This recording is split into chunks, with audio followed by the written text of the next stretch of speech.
I bet you eventually, if they're going to bring her back, like, look, you're not going to make someone producer. It doesn't work that way. That's just a No, conflict of interest. no. I mean, she's a producer on Vanderpump Rules. That's much different. I do think that they would let her at least speak up. And I bet you behind closed doors, she would have some say, not completely, but I bet you she would have some say. That's my honest opinion, right? That she would be able to say, like, listen, you want me to sign? We're one step away. You've got to, no, we're not getting rid of this one, that, but you pick, okay, this is your one stipulation. Fine. Just make it happen. That's what I think. Right. Yeah, I don't, I mean, yeah, she may say that, but I mean, I don't think that would be a side deal that, and they would have to, I think they'd have to think it was their idea too. Like, we don't really love her, we're getting rid of Dorit or whomever it is, her days kind of come to an end anyway, no harm, no foul. And if they have somebody new, and I'm sure that, I mean, that's the thing about LA or even New York, especially LA though, there are a million entertaining women in that city that they could put in that place. And that would also be great freaking entertainment. Great opulent lives, crazy stuff, I think if yeah. Rinna goes, like when she eventually goes, I think they will do her dirty. Like, I think they will need a season to, like, if anyone Take is her down. holding on to, right, if anyone is going to come and be like, we wish she was still here, I think they're going to, like, do it. So they put, like, kind of like what they did with Dorinda in New York. Like, did you watch New York? Yeah, but Rinna won't fall for that. You don't think so? What are they going to get her on? I I don't mean, know. Like, can't they just do it in the editing and just start going in that direction? I don't know. Maybe not. it was really crazy. It's funny that you say that, because when I was watching the show and Garcelle brought up that Rinna said that there's nothing, whatever the race thing was, I thought, oh my gosh. And I honestly, even the fact that they edited that and left it in, I don't. That's what I I mean. Like, it'll wondered, be something bad, like that but she they just didn't. can't. Right. But But now did, this is over. Like, no one's gonna keep harping on this. Right. yeah. But Rinna for the most part is liked or not liked? I really don't know. I think that she was very liked, very liked. And I think that then some people started not liking her, but lots of people did. And I think now she is generally, the majority does not like her. Like, I Because of think the Erika though. vast majority, I just think because of everything. Like Denise, Erika, know it all, shit stir. Like, I really think Rinna went from like 90% of the people like her to, like, 70-30 to like 50-50. And I think now the majority does not like Rinna. That I truly think that. Do you think that the fans or the people that watch the show do you think that Bravo like looks at that as far as, you know, I personally, like, a lot of people think they do. I truly don't. I yeah. really don't.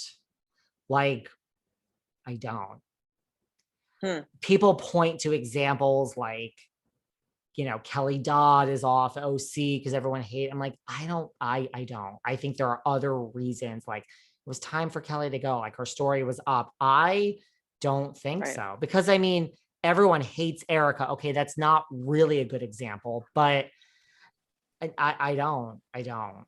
I really don't. I think if just certain people are hated, a lot of times it's because they don't, like, bond or connect with the audience. And then that's why they get, like Bravo can see it. Like, this person, like, did you It's watch in not like gonna. season 4 with like Carlton and Joyce? I mean, Joyce Gerard happens to be like one of the nicest people ever.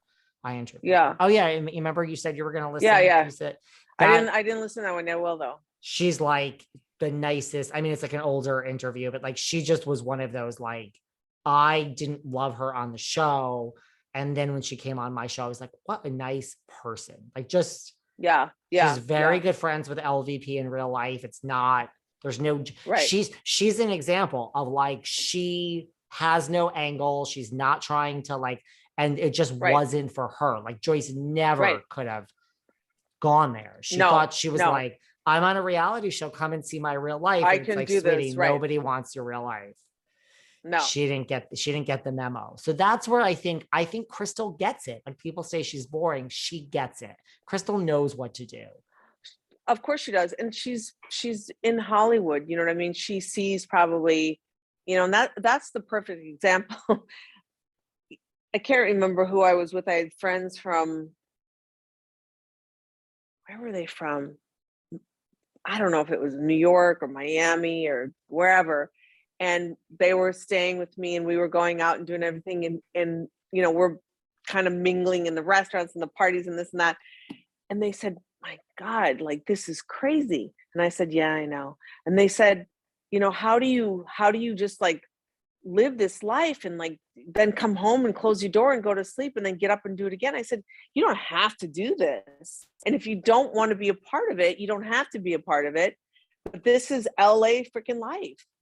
This is what it is. And Crystal is in it. So she's lived it. She knows it. And you see crazy every day. And then you come home and you act like it's nothing.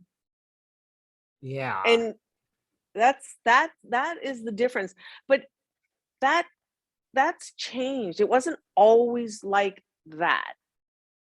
Hollywood has changed compared to when I first moved there. Really? Yeah, for sure. Yeah, it has. I think this cast, like even Sutton knows what to do. Like But Sutton has decorum, you know what I mean? She has like a couth about her. She's, you know, she can get emotional and cry, but she's never going to get like that down and dirty where she's going to call someone to see you next Tuesday. I just don't think she is. I think Erika, like this is how, when they fight, to me, I just get a vibe, because Erika's fought with, you know, others.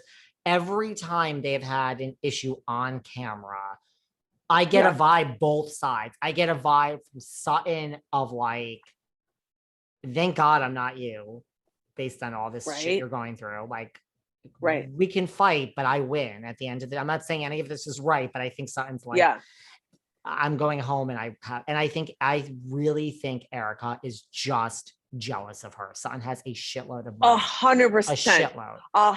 I don't care whatever you say about like people are like, oh, she's not pretty. Like Sutton is the real, you know, we talk about everybody who lives above their means, PK, Dorit. Sutton has real money, which is a short list for every franchise of Housewives.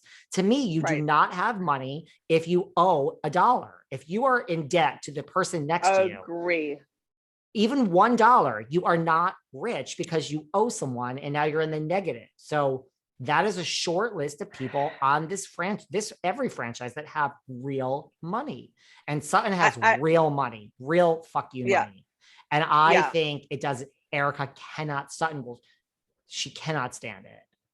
Yeah, I agree with you. I felt like tonight when I was watching and Sutton was talking about her house and, you know, and her business and everything. And Erika was just sitting there like watching it. But that was honestly, like, it's hard for me to feel sorry for someone because she had a choice that when she's blowing through $40,000 a month in hair and makeup and shopping, you could have built a business. You had all these people that adoring fans that loved you. You could have found something tangible that you could have really turned into something rather than blowing it on hair and makeup.